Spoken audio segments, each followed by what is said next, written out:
Assalamualaikum warahmatullahi wabarakatuh. Alhamdulillah, wassalatu wassalamu ala rasulillah. Amma ba'd, akhi ukhti rahimakallah.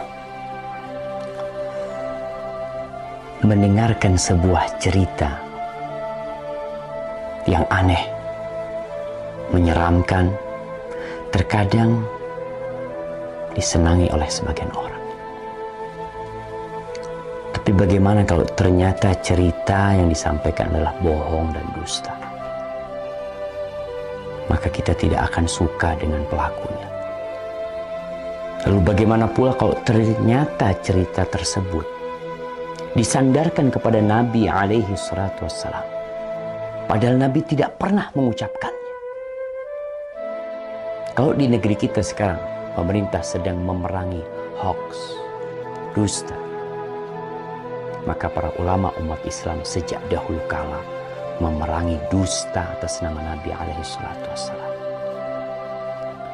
Tadi pagi ana mendapatkan kiriman sebuah video pendek yang menceritakan tentang bakal terjadi sesuatu yang mengerikan apabila pertengahan Ramadan itu tepat pada hari Jumat. Dengan semangat dia membacakannya, membuat orang yang menontonnya akan tertarik dan mungkin percaya. Dan memang dusta apabila diulang-ulangi, disebarkan, terkadang bisa menjadi sesuatu yang diyakini oleh manusia kebenarannya, padahal itu hoax. Dan Rasul sallallahu alaihi wasallam mengatakan, "Man kadzaba 'alayya muta'ammidan falyatabawa maq'adahu minan nar." Barang siapa yang sengaja berdusta atas nama aku, hendaklah dia bawa kursinya, tempat duduknya ke neraka. Maka jangan mudah-mudah menyebarkan hadis palsu, hadis dhaif, kecuali memberikan penjelasan. Kalau hadis itu palsu atau hadis itu dhaif. Ana akan bacakan hadisnya. An Ibnu Mas'ud, dari Abdullah bin Mas'ud radhiyallahu taala anhu qala Rasulullah sallallahu alaihi wasallam, Rasulullah sallallahu alaihi wasallam bersabda, padahal Nabi tidak pernah menyabdakan hal ini. Idza kana sayhatun fi Ramadan fa innahu yakunu ma'ma'atun fi Syawal wa tamyizul qaba'il fi Dzil Qa'dah wa tasfikud dima' fi Dzil Hijjah والمحرم وما المحرم يقولها 3 مرات هيهات هيهات يقتل الناس فيه هرجا هرجا قلنا وما الصيحة يا رسول الله قال هذه في النصف من رمضان ليلة الجمعة فتكون هذه توقظ النائم وتقعد القائم وتخرج العواتق من خدورهن في ليلة الجمعة في سنة كثيرة الزلزال والبرد فإذا وافق شهر رمضان في تلك السنة ليلة الجمعة فإذا صليتم الفجر من يوم الجمعة في النصف من رمضان فادخلوا بيوتكم وأغلقوا أبوابكم وسدوا كوككم ودثروا أنفسكم وسدوا آذانكم فإذا أحسستم بالصيحة فخروا لله سجدا وقال سبحان القدوس سبحان القدوس ربنا القدوس فإن من فعل ذلك نجا ومن لم يفعل هلك. Jamaah rahmatullah, Ramadan tahun ini tanggal 15 Ramadan insyaallah hari Jumat.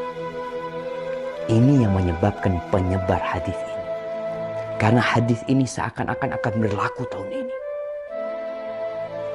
Yang artinya dari Abdullah bin Mas'ud radhiyallahu taala anhu, Rasulullah sallallahu alaihi wasallam bersabda, apabila ada suara dahsyat tepat di bulan Ramadan, maka itu akan terjadi beruntun sampai bulan Syawal. Banyak di antara golongan manusia lebih memisahkan diri. Mereka bergerombol-gerombol di bulan Dzulhijjah. Pertumpahan darah banyak terjadi di bulan Dzulhijjah tersebut. juga semakin klimak ketika masuk di bulan Muharram. Rasulullah SAW menyebutkan hal itu 3 kali. Apa yang harus kami lakukan di bulan Muharram? Para sahabat bertanya, sayang. Sungguh sayang, kata beliau. Mereka tidak mengetahui dan apa yang harus dilakukan di bulan Muharram. Saat itu di antara manusia banyak yang saling membunuh. Apa suara dahsyat itu ya Rasulullah? Sahabat bertanya kepada Nabi SAW. Suara keras itu adalah mulai terjadi di pertengahan bulan Ramadan yang bertepatan di malam Jumat. Suara dahsyat itu mengagetkan orang-orang yang sedang tidur, menjatuhkan orang yang sedang berdiri. Segala benda terhempas jauh keluar dari tempatnya, atau para wanita yang masih gadis akan keluar dari kamar-kamarnya. Malam Jumat pertengahan Ramadan itu terjadi goncangan dahsyat dan cuaca sangat dingin. Banyak sekali terjadi gempa, banyak sekali yang seperti yang kita lihat lah, gempa di mana-mana mungkin. Kemudian apabila bulan Ramadan itu tepat di tahun itu dan kalian sedang melaksanakan sholat subuh malam Jumat di pertengahan bulan Ramadan tersebut, masuklah ke dalam rumah, kuncilah pintunya, tutuplah kepala kalian, lindungi tubuh kalian dan tutup telinga kalian.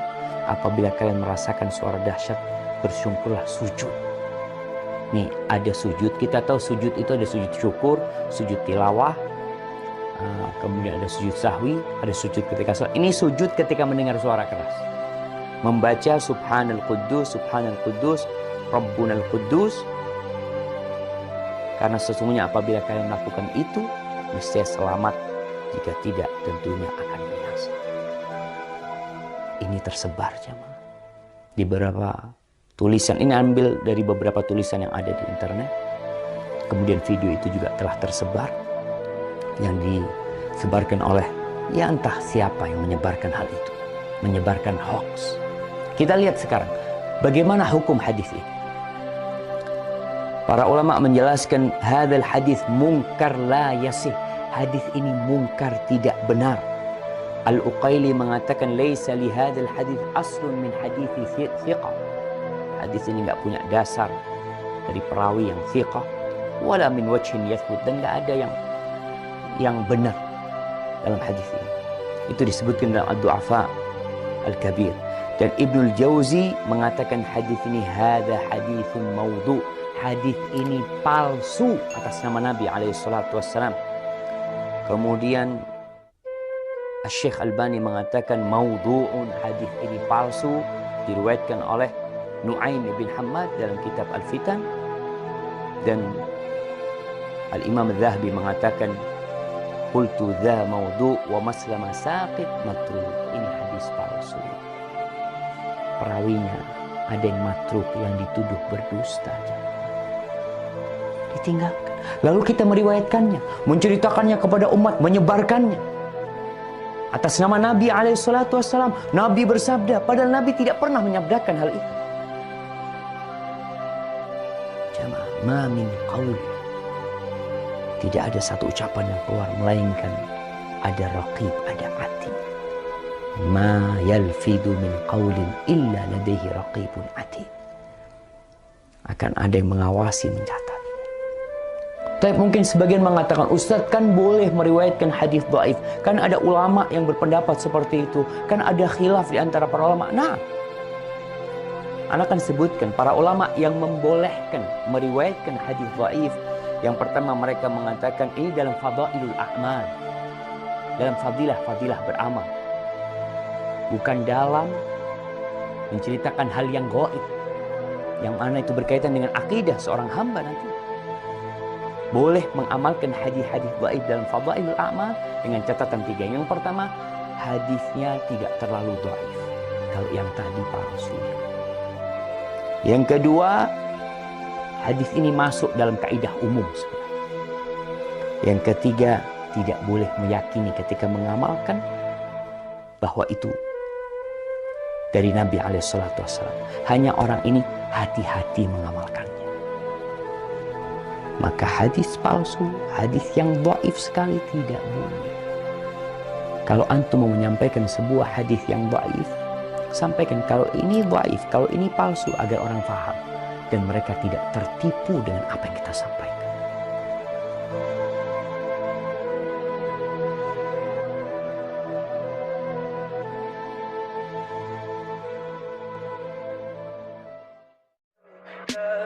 Tell me pretty lies, look me in the face, tell me that you